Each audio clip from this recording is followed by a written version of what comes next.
Hai, gue mau bahas soal trust issues ya. Kenapa kita tidak mudah percaya sama orang lain? Sebenarnya ini berangkat dari keluarga. Jadi kalau misalnya keluarga kita tuh suka tidak stabil ya, disfungsional namanya, tidak stabil dalam hal emosi, mungkin ada gangguan mood ya kan, mungkin ada gangguan yang lain-lainnya. Biasanya memang cenderung berubah pendapat, cenderung angin-anginan. Nah, bagaimana caranya untuk mengenali seseorang yang mungkin senang berbohong, senang berkhianat, senang melanggar janji? Yaitu ditandai dari contohnya adalah keluarganya. Keluarganya gimana? Apakah stabil secara emosional atau tidak, gitu kan? Kalau nggak stabil biasanya narsisistik, atau bahkan tidak ada emosi sama sekali, itu juga narsisistik gitu. Tapi kalau misalnya keluarganya sehat ya secara mental, apapun yang terjadi itu dibahas dengan baik-baik gitu kan, dengan penuh kasih sayang. Misalnya tadinya nih orang tua menjanjikan, oke, minggu depan kita jalan-jalan ya ke luar kota gitu kan, tapi ternyata ada masalah, misalnya bapaknya nggak punya uang ya kan, gajinya belum turun katakanlah. Nah, si anaknya mungkin sudah berharap gitu kan, aku pengen gini-gini, ya sudah sabar aja ya.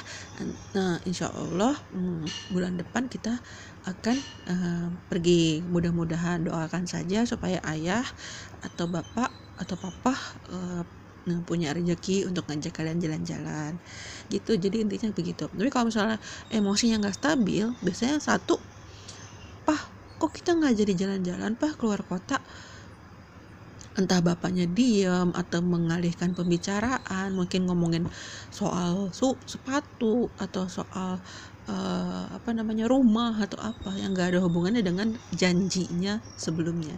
Jadi kalau misalnya orang tua suka membatalkan janji, suka berbohong, suka berkhianat, anak akan otomatis terprogram untuk percaya bahwa keluarga gue aja suka membohongi gue, suka melanggar janji, suka berkhianat gitu kan, berarti gue juga boleh dong untuk melakukan hal yang sama gitu kan. Tapi kalau lo empath, lo akan berusaha untuk tidak seperti itu gitu kan. Terus pada intinya ya udah, jadi kalau dari keluarga lo sudah belajar seperti itu, lingkungannya seperti itu, lo akan mulai masuk ke lingkungan sekolah nih, lo ketemu sama teman-teman, guru-guru, lo akan menghadapi tipe-tipe orang yang mungkin akan ada juga yang seperti itu, suka berbohong, suka berkhianat, suka melanggar janji ya kan. Mungkin gak sering ya, tapi ada, pasti ada. Dan itu bikin lo jadi kayak lo akan fokus sama hal-hal negatif dari atau sikap-sikap negatif orang lain ya kan.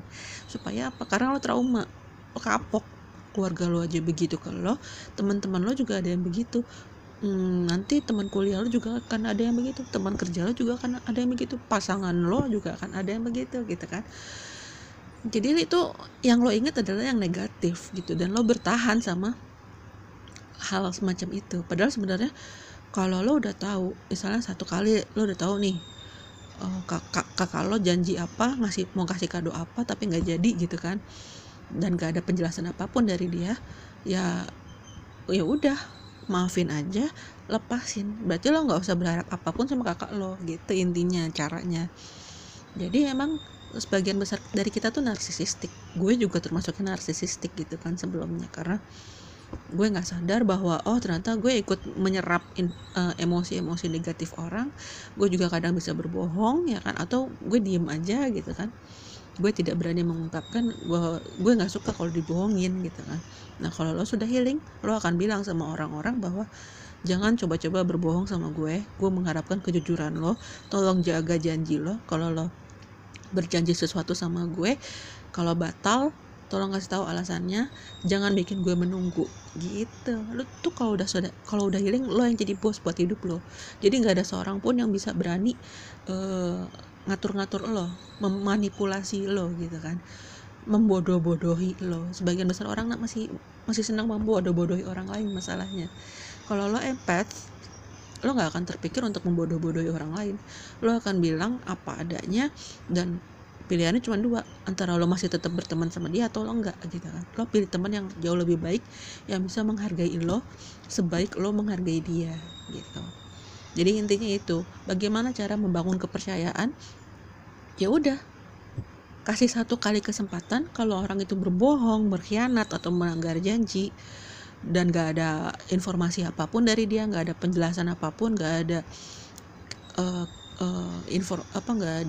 nggak ada pokoknya dia nggak ngasih sesuatu yang kita sangat butuhkan dan itu jadi hak kita gitu kan, ya tinggalin aja. Orang-orang seperti ini memang harus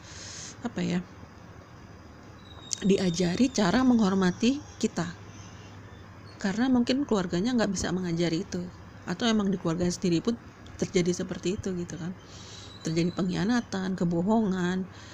Kita nggak ngerti kan, orang kan keluarga kan masing-masing punya traumanya masing-masing, punya adiksinya masing-masing, punya aib, kelemahan, kesalahan, dan kekurangan masing-masing, ya kan. Kita nggak tahu, hidup nggak sempurna. Jadi kalau misalnya kita menghadapi hal-hal seperti itu, orang-orang semacam itu, ya sudah, lepaskan, maafkan dan lepaskan, dan kita cari orang-orang yang bisa dipercaya, lebih selektif lagi dalam memilih pergaulan. Ya, emang nggak semua orang bisa dipercaya, nggak semuanya. Ada orang yang kita kira dia rajin kerja, ternyata dia kerjanya males-malesan, ya kan, dan lain-lain. Jadi silakan coba lebih selektif lagi dalam memilih orang, kepercayaan. Oke, makasih ya.